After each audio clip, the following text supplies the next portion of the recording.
The glass doors of Ashford Biotech slid open just as the morning meeting began. A tiny girl in a faded yellow cardigan stepped inside alone. She clutched a wrinkled lunch bag against her chest and looked around the polished lobby filled with executives. When the receptionist rushed toward her, the little girl whispered something so softly that only the nearest people heard. "My mom's too sick to come, so I came instead." The entire lobby fell silent. Upstairs, the company's CEO, Daniel Mercer, paused mid-presentation as the security camera feed on the conference screen accidentally switched to the lobby. He watched the child standing there with determined eyes. Nobody in the room knew that within the next hour, the biggest decision of Daniel's career would have nothing to do with profits. It would begin with a 6-year-old girl named Emma. Emma's mother, Claire Brooks, had worked the overnight sanitation shift at Ashford Biotech for nearly 8 years. Most executives never noticed her. She arrived after everyone left. She quietly cleaned offices, emptied trash bins, and disappeared before sunrise. She wasn't invisible because people were cruel. She was invisible because everyone was busy. 3 weeks earlier, Claire had collapsed while scrubbing the laboratory hallway. Doctors discovered a severe autoimmune illness that had spread unnoticed for years. Now she could barely stand. Yet that morning was payroll verification day. If Claire failed to submit updated medical paperwork in person, a technical error would automatically suspend her health coverage until the following month. She had tried calling. The line stayed busy. She emailed. No reply. So before sunrise, she handed Emma a folder. "If nobody listens," Claire whispered between coughing fits, "find someone who does." Emma nodded with the seriousness only children sometimes possess. The receptionist knelt beside Emma. "Sweetheart, where's your father?" Emma lowered her eyes. "He went to heaven when I was 2. Another uncomfortable silence settled over the lobby. Security debated whether to call child services. Human resources insisted company policy prohibited unattended minors inside corporate offices. Nobody knew what to do.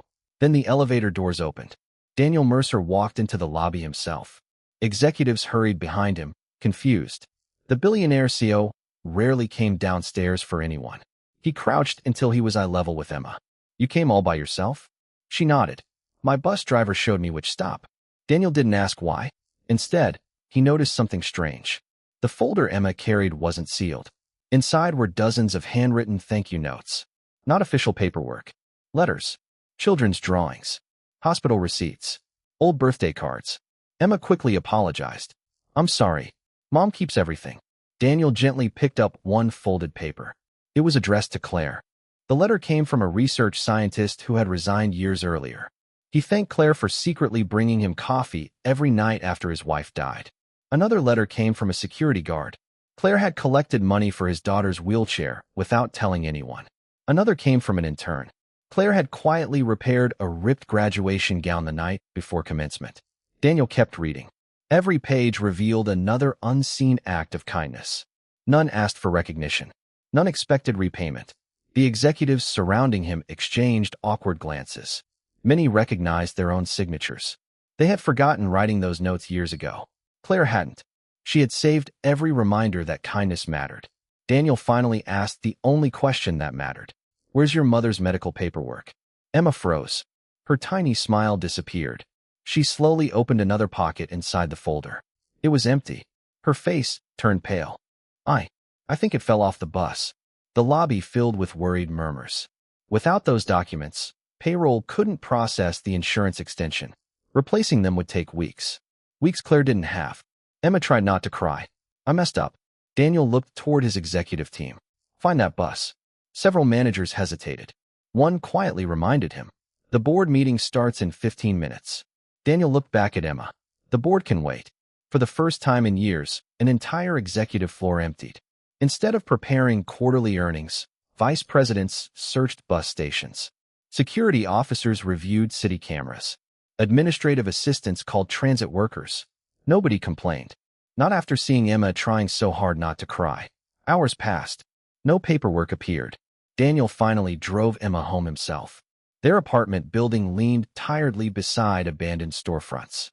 Inside, Claire struggled to sit upright. The moment she saw Daniel helping Emma through the doorway, embarrassment flooded her face. "I'm so sorry," she whispered. "I never wanted to involve my daughter." Daniel placed the empty folder on the kitchen table. You raised someone incredibly brave. Claire smiled weakly. I just wanted her to believe helping people still matters. Daniel looked around the apartment. Everything was spotless despite obvious hardship. Bill sat stacked beneath a flower vase. Emma's school drawings covered the refrigerator. There was almost nothing of value except love. Then Daniel noticed something taped beside the front door. A small calendar. Every Friday contained one handwritten sentence. Do one quiet good thing. No explanation. Just those words. Driving back to headquarters, Daniel couldn't stop thinking. Ashford Biotech spent millions advertising compassion. Yet its own systems had nearly abandoned one of the people who quietly cared for everyone else. The missing paperwork wasn't the real problem. The process was. The next morning, Daniel entered the boardroom carrying Claire's worn folder instead of financial reports. Executives expected another discussion about expansion.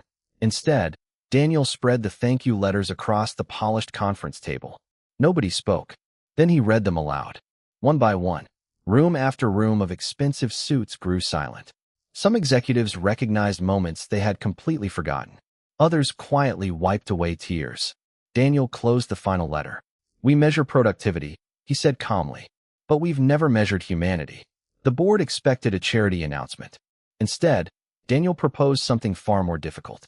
Every employee facing a documented medical crisis would receive immediate temporary benefits while paperwork was resolved. No automatic suspension, no waiting period. A dedicated employee advocacy team would personally help workers navigate emergencies. Someone objected. It'll cost millions. Daniel answered softly. So does forgetting the people who built this company.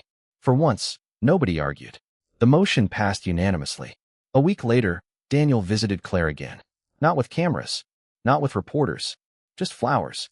Claire's treatment had already begun under the new emergency policy. Emma ran to the door holding another drawing. This time it showed dozens of people standing together beneath one enormous umbrella. Daniel asked what it meant. Emma smiled. Mom says umbrellas don't stop the rain. She pointed at the picture.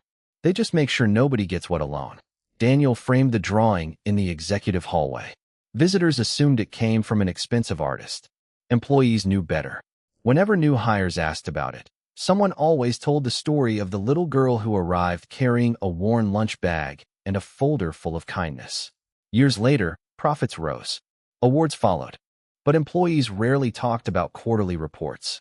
They remembered the morning a 6-year-old quietly walked through the front doors and reminded an entire company what leadership actually looked like.